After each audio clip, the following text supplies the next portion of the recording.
Hi అండి, అందరు ఎలా ఉన్నారు? ఇది న్యూ ఇయర్ వీడియో అనమాట. న్యూ ఇయర్ రోజు ఎగ్ దమ్ బిర్యానీ చేశాను. అది ఎలా చేశానో మీకు కూడా షేర్ చేసుకుందామని ఈ వీడియో తీస్తున్నాను. ముందుగా ఒక గిన్నెలో ఆయిల్ పెట్టుకొని ఫ్రైడ్ ఆనియన్స్ని కట్ చేసి పక్కన పెట్టుకున్నాను. అవి ఫ్రై చేసుకొని పక్కకు తీసుకోవాలి. అదే ఆయిల్లో కొద్దిగా మసాలా దినుసులు యాడ్ చేసుకున్నాను.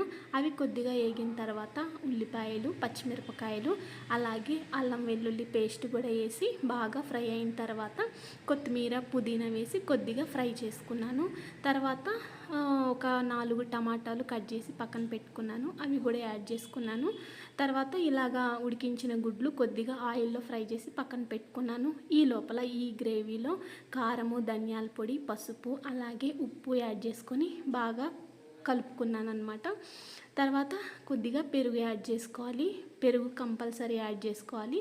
పెరుగు యాడ్ చేసుకున్న తర్వాత కొంచెం మగ్గినాక అలాగే పాలు కూడా కంపల్సరీ యాడ్ చేసుకోవాలి. ఎందుకంటే పాలు వలనే ఈ బిర్యానీకి టేస్ట్ అనేది పెరుగుతుంది. ఈ లోపల రైస్కి వాటర్ అయితే మరిగిపోయినాయి. దానిలో కొద్దిగా ఉప్పు యాడ్ చేసుకున్నాను. ఉప్పు యాడ్ చేసుకొని మరగనివ్వాలి. తర్వాత ఈ గ్రేవీలో కొద్దిగా బిర్యానీ మసాలా యాడ్ చేసుకున్నాను. అలాగే ఉడికించిన గుడ్లు కూడా యాడ్ చేసుకున్నాను. దీనిని ఒక 2గా పార్టీషన్ చేసుకోవాలి. ఎందుకంటే లేయర్ బై లేయర్ వేస్తామన్నమాట. కొంచెం గ్రేవీని తీసి పక్కకు పెట్టుకుంటున్నాను. ఆ మిగిలిన గ్రేవీలో కొద్దిగా ఫ్రైడ్ ఆనియన్స్ వేసుకొని ఫ్రై చేసుకుంటున్నాను. ఫ్రైడ్ ఆనియన్స్ వేసి కలుపుకున్నాను. తర్వాత ఇలా ఉడికించిన రైస్ ఉంటుంది కదా, అది ఒక లేయర్ అయితే యాడ్ చేసుకున్నాను. ఈ రైస్ వచ్చేసి 80% వరకు, 85-90% వరకు కుక్ అవ్వాలి. ఇంకా మిగిలిన 10% వచ్చేసి దమ్లో కుక్ అవుతుందన్నమాట.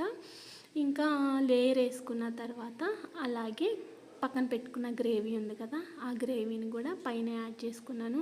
అది సమానంగా పరుచుకొని దానిపైన కొద్దిగా ఫ్రైడ్ ఆనియన్స్, అలాగే కొత్తిమీర, పుదీనా కూడా యాడ్ చేసుకున్నాను.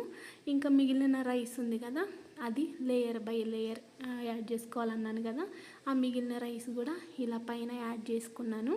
రైస్ అంతా యాడ్ చేసుకున్న తర్వాత కొద్దిగా ఫ్రైడ్ ఆనియన్స్, అలాగే కొత్తిమీర, పుదీనా, ఇంకా కొద్దిగా నెయ్యి వేసుకుంటే లాస్ట్కి టేస్ట్ చాలా బాగుంటుంది.